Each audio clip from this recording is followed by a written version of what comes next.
Salut à tous, aujourd'hui je reviens pour vous filmer une vidéo Q&A. Vous avez été très nombreux à me poser des questions sur Instagram quand j'ai lancé d'ailleurs la foire aux questions il y a quelques semaines. Il y a beaucoup de questions qui sont revenues, donc j'en aurai pas 30 000 à vous répondre. Je vais un petit peu reprendre toutes les questions que vous m'avez posées qui ont été pratiquement les mêmes à chaque fois. Du coup on va commencer sans plus tarder parce que c'est des questions qui méritent en fait un peu plus de réponses je pense, et on me voit tout. Donc voilà, on va éviter. Donc ce sont des questions qui méritent un peu plus de détails et c'est avec grand plaisir que je vous les réponds aujourd'hui. Donc on me dit, tu voudrais enseigner dans un établissement où tu penses continuer en tant que freelance ou bien faire autre chose que prof? Moi j'aimerais être prof toute ma vie. Je pense que tant que je ne serai pas dégoûtée du métier, je pense être prof. Maintenant, est-ce que je voudrais être dans un établissement ou est-ce que je préfère être freelance? Pour l'instant, je suis très contente d'être freelance. Ça me permet d'avoir la liberté, une liberté complète. Et puis ça me permet de gagner un peu plus d'argent que si j'étais dans un établissement, parce qu'en Espagne au niveau de l'enseignement c'est pas très bien payé sincèrement, et donc je peux choisir maintenant à l'heure actuelle avec qui je veux travailler, quand je veux travailler et le tarif auquel je veux travailler. Donc pour moi c'est parfait comme ça. Pour l'instant je ne me verrai pas dans un établissement, en tout cas pour l'instant. Qu'est-ce qu'on me dit? Comment noterais-tu ton niveau de japonais et continues-tu d'apprendre le japonais? Mon niveau de japonais avant de partir du Japon, donc pour rappel, hein, j'ai vécu 3 ans et demi au Japon, je dirais que mon niveau de japonais était intermédiaire au niveau de l'oral et avancé au niveau de la compréhension. Maintenant, je dirais que mon niveau a un peu baissé, c'est vrai, parce que j'ai plus autant d'opportunités de le pratiquer qu'avant, et aussi je vois moins, vous savez, dans la rue, tout ce qui est écrit, donc c'est vrai que je trouve que je suis moins en contact avec le japonais. Mais j'ai la chance de pouvoir le pratiquer, même si je prends pas vraiment cette chance, je prends pas vraiment cette opportunité. J'aurai au conditionnel la chance de le pratiquer avec mon petit copain qui est japonais. Enfin, il est japonais de maman espagnole, donc il parle parfaitement espagnol et encore mieux japonais parce qu'il a vécu toute sa vie au Japon. Ça fait seulement 2 ans qu'il est ici à Barcelone. Et donc oui, on pourrait très bien parler japonais. Le fait que on habite ici en fait, on habite à Barcelone tous les deux, et donc on a plus tendance à utiliser l'espagnol, c'est vrai. Par contre, il y a beaucoup de petites choses qu'on utilise, où on va utiliser le japonais et qu'on ne dira jamais en espagnol. Après c'est cool quand on veut faire des messes basses, un petit peu quand on est avec quelqu'un ou quand on est dans un supermarché et qu'on veut parler d'une personne ou d'autre, on utilise le japonais à ce moment-là, donc c'est plutôt chouette. C'est un peu mesquin mais c'est plutôt chouette. Qu'est-ce qu'on me dit d'autre? Attendez que j'ouvre l'autre photo. Regardes-tu des vidéos ou autres en japonais? Alors j'ai Netflix, donc du coup j'ai la chance de pouvoir utiliser, de pouvoir regarder les vidéos que je veux, les séries ou les films que je veux en japonais. C'est vrai que j'ai plutôt tendance à le faire avec les sous-titres parce que souvent j'en ai besoin, mais j'utilise ou les sous-titres en anglais ou les sous-titres en japonais. Donc du coup ça me permet un petit peu de lire en japonais et c'est plutôt chouette. Mais c'est vrai que j'aimerais être un peu plus en contact avec le japonais. J'aimerais bien qu'on parle que japonais avec mon copain, mais c'est un peu compliqué maintenant qu'on a instauré que l'espagnol. Au début on ne parlait que japonais, c'était génial, mais depuis qu'on vit en Espagne, c'est vrai que on a tendance à utiliser l'espagnol, c'est vrai. J'ai l'impression que tu aimes faire des choses seule, j'essaye de prendre l'exemple car je n'ose pas. Oui, c'est vrai, je suis quelqu'un d'assez solitaire, j'aime bien faire les choses seule. J'ai appris à cause, je sais pas, de mon célibat. Vous savez que j'ai été célibataire pendant 2 ans. J'ai appris que j'étais ma meilleure amie et que j'étais très bien toute seule et que j'avais besoin de personne pour être heureuse, j'avais besoin de personne pour m'amuser, et donc souvent je fais des choses toute seule, c'est vrai. Peu de gens comprennent.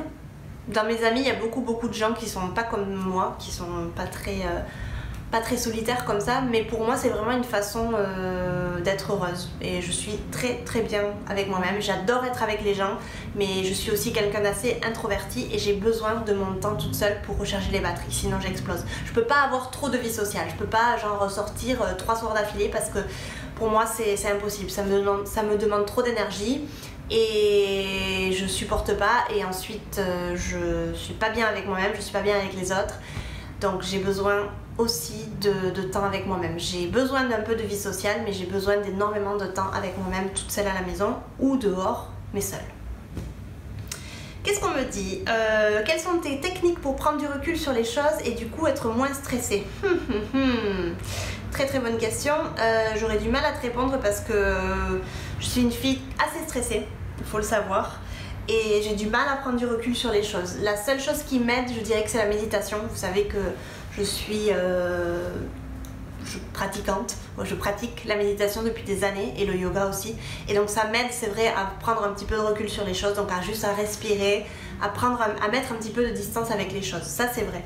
Mais c'est compliqué. C'est compliqué, je ne suis pas encore arrivée et je pense que c'est le travail de toute une vie. Voilà.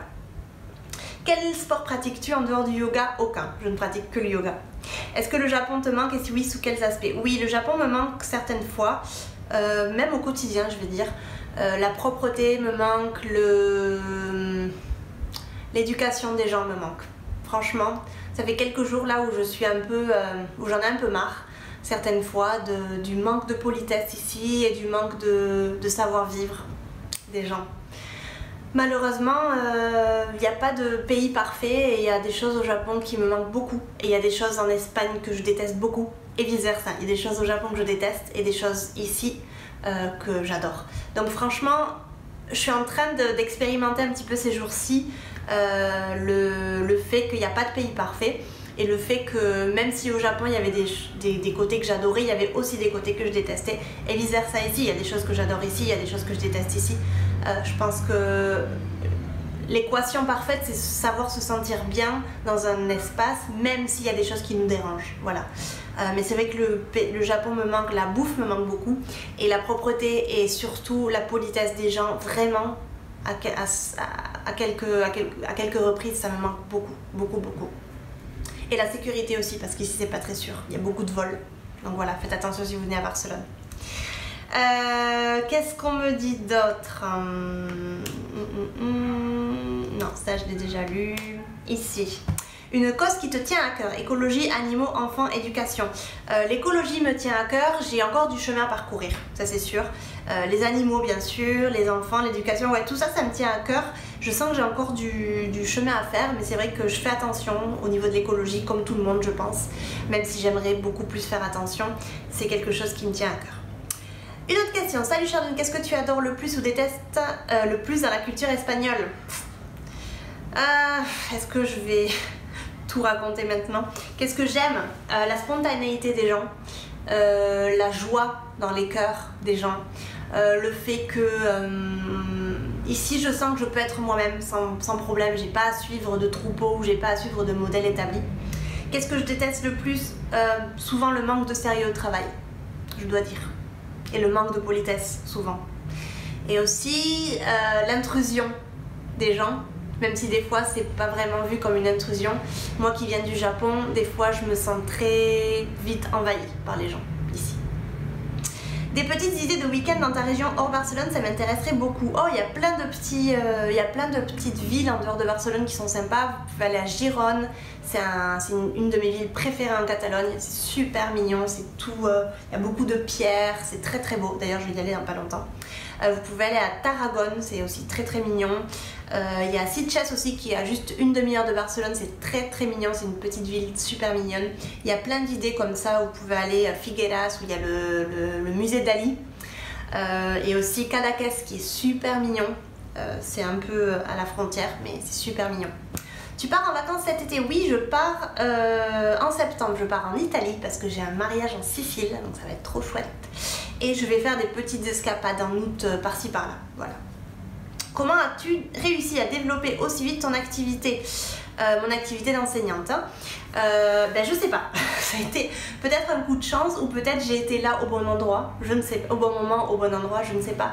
Mais c'est vrai que ça s'est développé assez vite. J'ai commencé à enseigner ici en tant que freelance en janvier et je peux dire que ça s'est développé, que j'ai pu en vivre full time à partir d'avril, donc je considère que c'était assez rapide finalement et j'en suis très très contente et pour l'instant je touche du bois, ça continue comme ça et je peux en vivre tranquillement et maintenant je suis autonome, donc je fais partie du régime des travailleurs indépendants en Espagne, en Catalogne en tout cas, et ça se passe plutôt très bien malgré les taxes qu'il faut payer et c'est cher.